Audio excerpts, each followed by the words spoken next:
안녕하십니까. 한국배들교회 조대웅 목사입니다. 오늘도 하나님의 인도하심을 따라 평안하시고 복된 하루로 지내시기를 바랍니다. 하나님께서 우리에게 주신 말씀을 이렇게 날마다 읽으면서 그 말씀의 그 기초적인 것 그리고 지식적인 것들을 잘 알아가는 것도 모든 일의 출발이라는 것을 생각하면서 이 말씀을 읽고 그 위에서 하나님께서 우리에게 인도하심에 따라서 또 다른 방향으로 우리의 삶을 적용하고 이끌어가는 그런 은혜를 받으시기 바랍니다. 기도하겠습니다.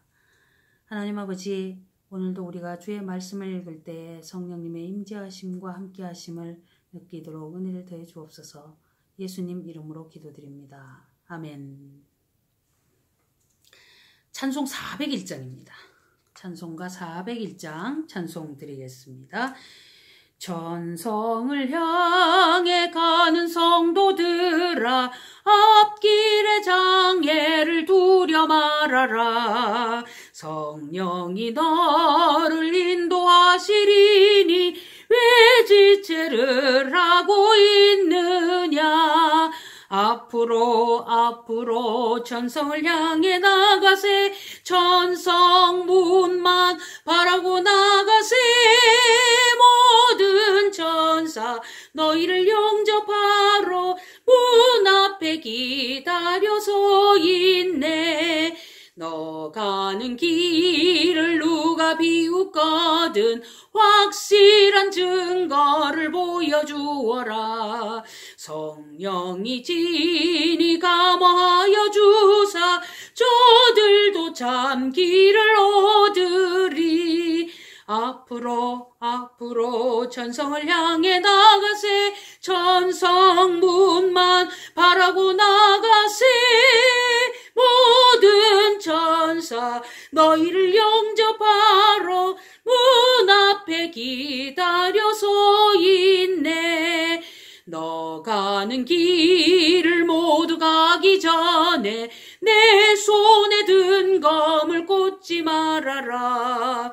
저 마귀 흉계 모두 깨뜨리고 끝까지 잘 싸워 이겨라.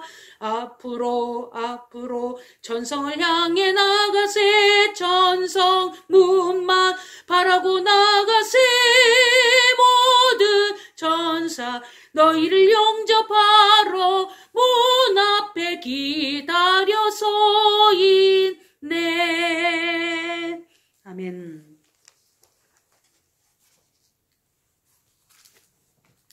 하나님 말씀 창세기 14장입니다. 당시의 시날 왕 아무라벨과 우리가 읽었던 시날이라는 그 지명이 나왔습니다. 엘라살 왕 아리옥과 엘람 왕 그돌라오멜과 고임 왕 디다리, 소돔 왕 베라와 고모라 왕 비르사와 아드마 왕 시납과 스보임 왕 세메벨과 벨라 곧 소알 왕과 싸우니라. 자, 이렇게 이제 소위 말하는 두 개의 연합군이 생겼습니다. 이 이외에도 뭐 역사적인 일들이 다 있겠죠. 그런데 어느 날 있었던 한 사건을 여기에 기록해 놓은 겁니다. 그 사건은 뭐냐면은 지금 그 한 팀의 그 어떤 아마 이 왕이라고 해도 굉장히 큰 어떤 오늘날의 국가와 같지는 않을 겁니다. 도시국가나 부족국가나 뭐 어떤 그런 모습인데 그들이 지금 한 팀을 이룹니다. 네 부분이 시날, 엘라살, 엘람, 고임 그리고 소돔, 고모라, 아드마, 스보임, 소알 이렇게 5개 이렇게 팀을 이루어서 이제 싸움을 벌였다. 대전쟁이네요. 세계대전 비슷합니다. 아마 그 근처에서는 깜짝 놀랄 일이겠죠. 이들이 다 시딤 골짜기 곧 지금의 염해에 모였더라. 사해바다 근처에 모여서 지금 전쟁을 벌이게 되는 모습입니다. 시딤 골짜기에 이제 거기에서 전투를 벌이는데 지금이 거기는 사해바다다. 그때는 시딤 골짜기였다. 이들이 12년 동안 그돌라 오멜을 섬기다가 제13년에 배반한지라. 국가 간에 무슨 뭐 조공을 바치거나 뭐 그런 일들이 있었겠죠. 제14년에 그돌라오멜과 그와 동맹한 왕들이 나와서 아스드롯 가르나임에서 스바 족속을, 하암에서 수수 족속을, 사회 기랴다임에서 엠 족속을 치고 호리 족속을 그산 세일에서 쳐서 광야 근방 엘바란까지 이르렀으며 그들이 돌이켜 엔 미스밧 곧 가데스에 이르러 아말렉 족속의 온 땅과 하사손 다말에 사는 아모리 족속을 친지라. 어디가 어딘지 모르겠습니다. 그죠? 아마 지도를 놓고 연구를 한다 해도 이 지명이 시대마다 틀립니다. 우리나라도 서울이 옛날에 뭐 한양이라고 하다가 한성이라고 하다가 경성이라고 하다가 또 서울이라고 하고 이렇게 다르잖아요. 시대마다.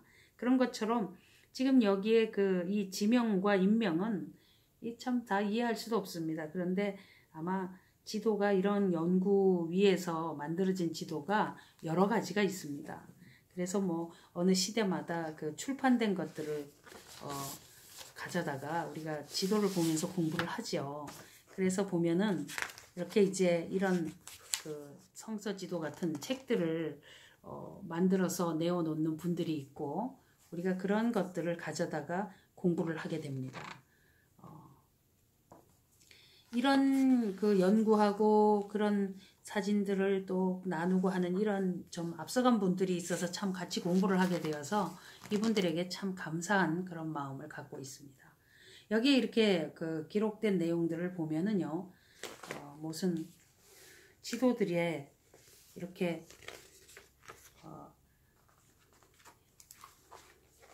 팔레스타인 지경에 이런 지도들이 있잖아요. 이런 지도들을 보면서 이제 어느 그 부분에서 이런 사태가 벌어졌구나 하는 것들을 이제 살피게 되고 알게 되죠. 여기에 지명을 이렇게 보면은 소알, 여기 그 사해바다 맨 아래에 소알이라는 그 이름도 나옵니다. 그렇죠. 예, 소알이라고 나오고 그리고 이제 여기에 있는 이런 지도뿐 아니라 조금 확대된 큰 지도 이런 그 넓은 지도들을 보면 또 어느 지경에 누가 있고 이런 것도 또 살펴볼 수가 있죠. 이렇게 골고루 보면서 이런 지명이 어디가 어딘지를 체크를 해보는 것은 차분히 혼자 그렇게 해보는 것이 참 필요합니다. 그게 진짜 공부가 되죠. 자, 이렇게 해서 이제 전쟁이 벌어졌습니다.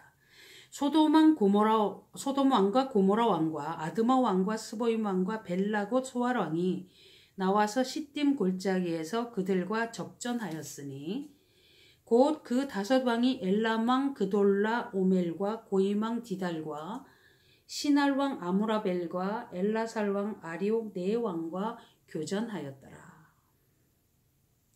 시딤 골짜기에는 역청구덩이가 많은지라 소돔 왕과 고모라 왕이 달아날 때에 군사가 거기 빠지고 그 나머지는 산으로 도망하매 4왕이 소돔과 고모라의 모든 재물과 양식을 빼앗아 가고 이때에 어떤 일이 벌어졌냐 하면요. 소돔에 거하는 아브람의 조카 롯도 사로잡고 그 재물까지 노력하여 갔더라. 깜짝 놀랄 일이 벌어졌습니다. 자기 눈에 보기에 여호와의 동산 같고 애굽 땅과 같았더라. 그래서 그곳으로 가겠다 하고 결정을 하고 롯이 그리로 향하여 갔습니다.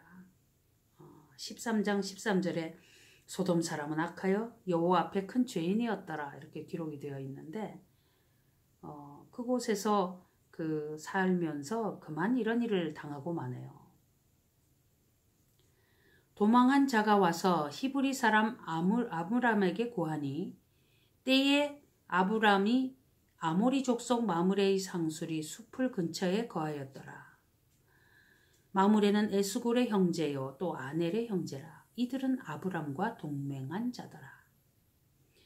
아브람이 그 조카의 사로잡혔음을 듣고 집에서 길리고 연습한 자 318인을 거느리고 단까지 쫓아가서 이스라엘 저 북부에 가면 단이라는 동네가 있습니다.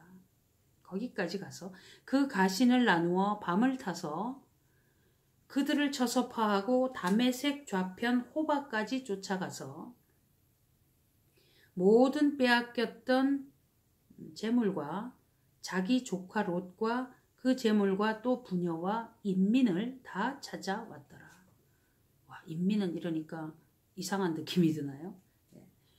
여기 이런 역사의 이야기를 우리가 보면서 지명을 참 많이 보고 인명도 보고 이러는데 이런 것을 지금 이게 어떤 상황인가를 이해하려면 이 성경 앞부분부터 어떤 사람이 이렇게 생겼고 그가 어디에서 어떻게 살았고 이런 얘기를 잘 알아두고 또 모르면 또 앞에 가서 이 사람이 어디에 있나 이런 것도 또 살펴보고 지명이 나오면 아까 같이 그런 지도를 놓고 어디를 이야기하는 건가도 좀 공부를 하고 그러면 좋겠죠.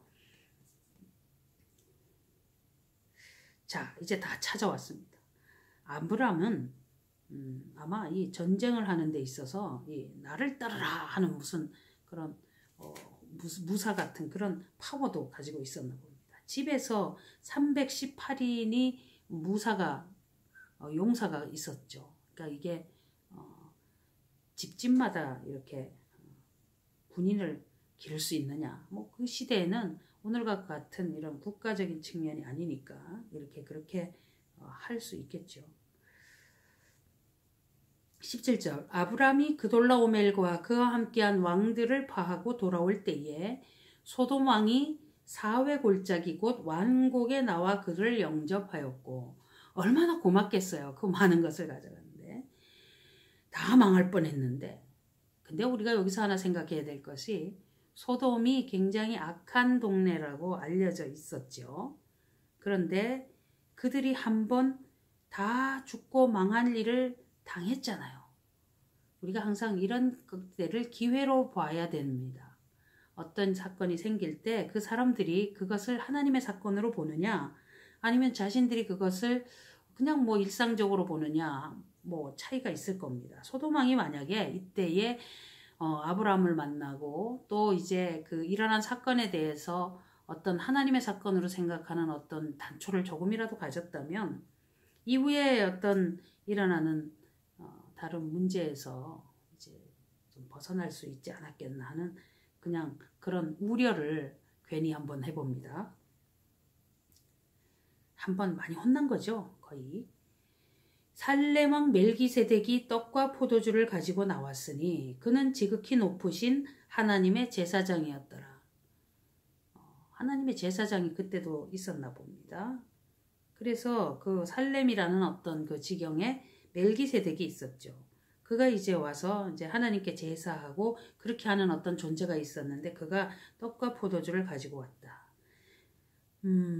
떡과 포도주.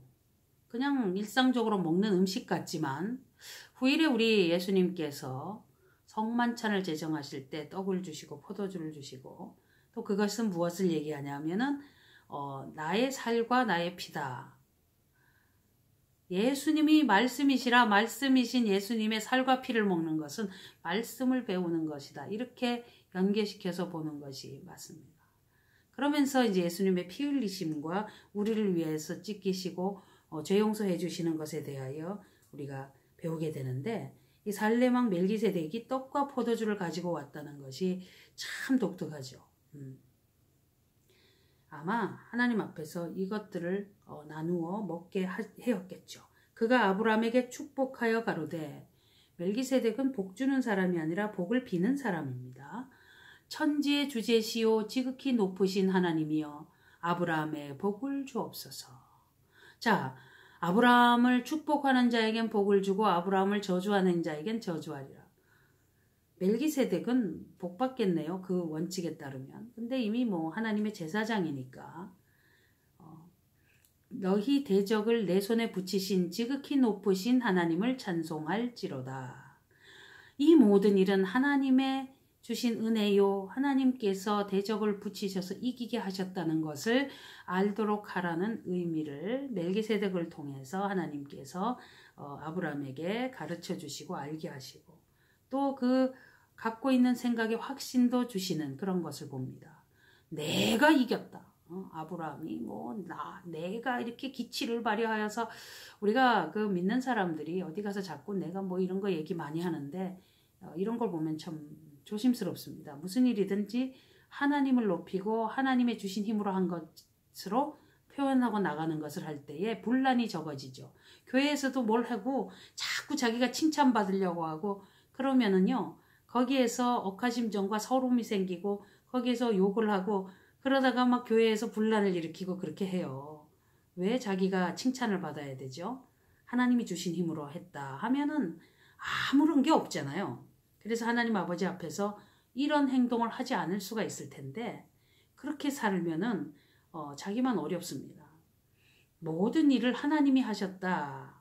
하나님께 영광 돌리고 이런 습관을 우리가 계속 들여야 됩니다.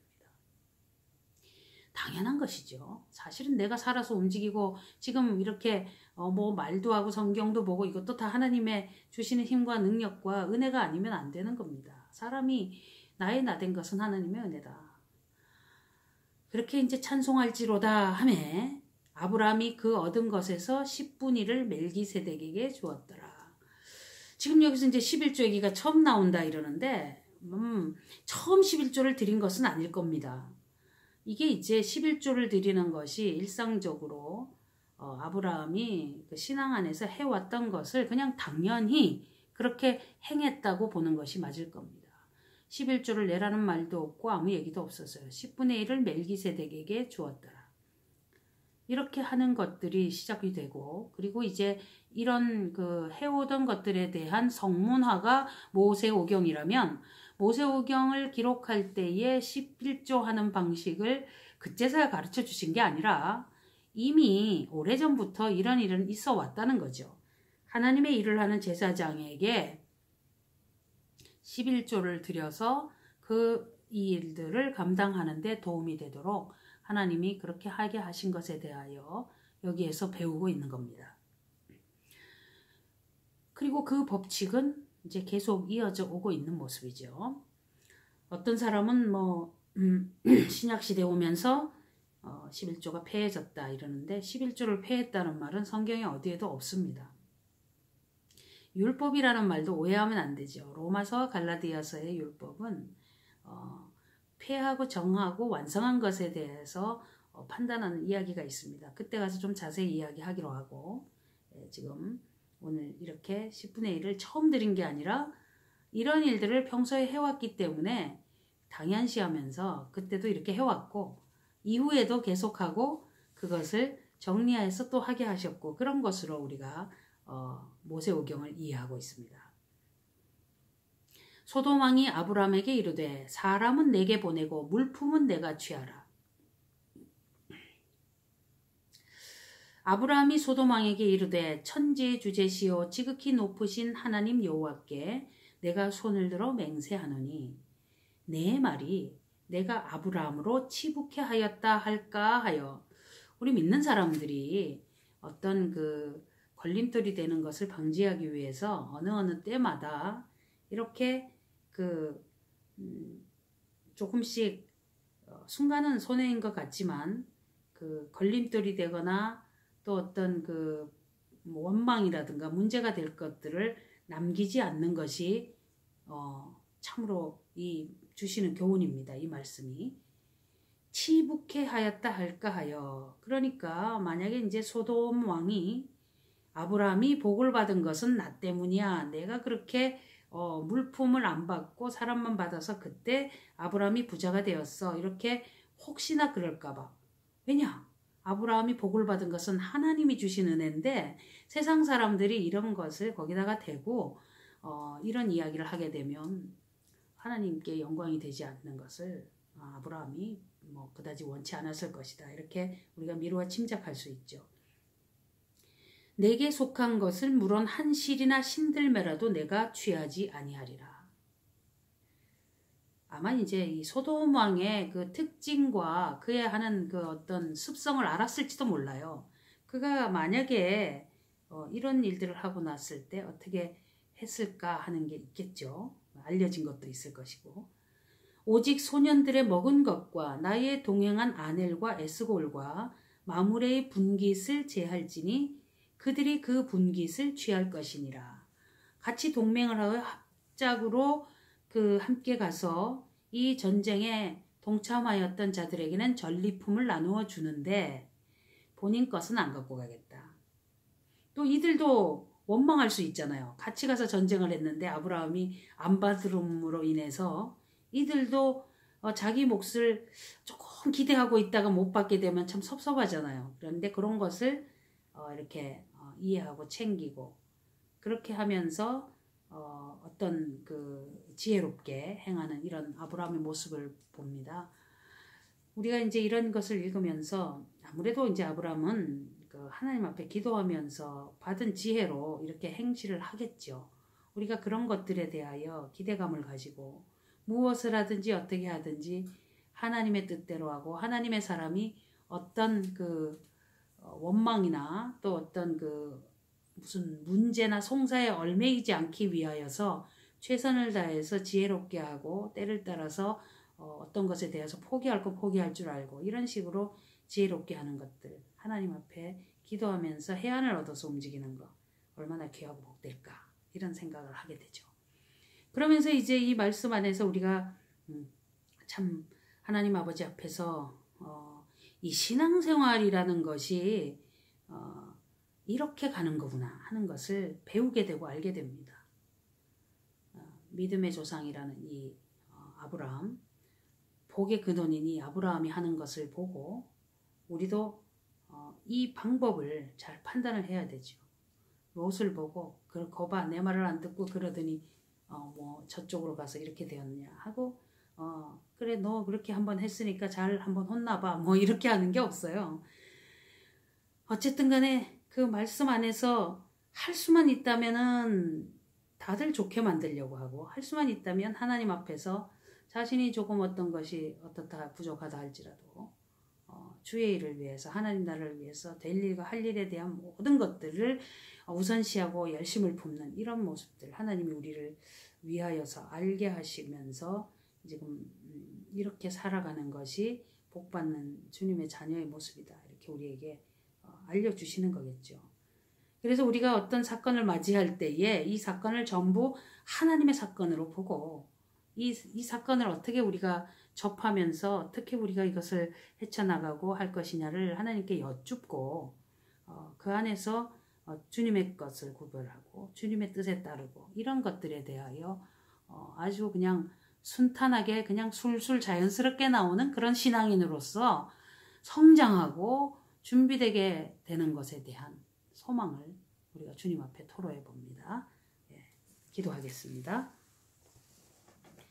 하나님 아버지 오늘 우리가 창세기 14장을 읽었습니다. 이 말씀을 읽으면서 이 안에 있었던 사건들 속에 하나님을 경외하는 방법 또 그리고 믿음의 사람의 그 행복, 지혜로움 이런 것들을 읽어보았습니다. 우리 하나님께서 우리도 하나님의 자녀로 살아가면서 이런 모습으로 살기를 원하시는 것을 오늘 되새기게 됩니다.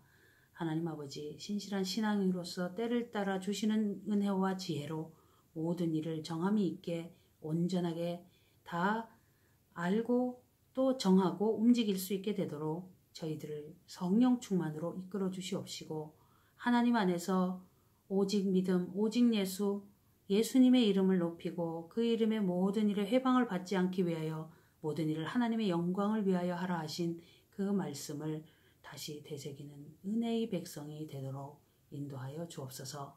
우리를 구원해 주신 예수님의 이름으로 기도드립니다. 아멘. 창세기 14장 말씀을 읽어보았습니다. 건강하시고 복된 시간 보내다가 15장을 읽을 때 만나도록 하겠습니다. 감사합니다.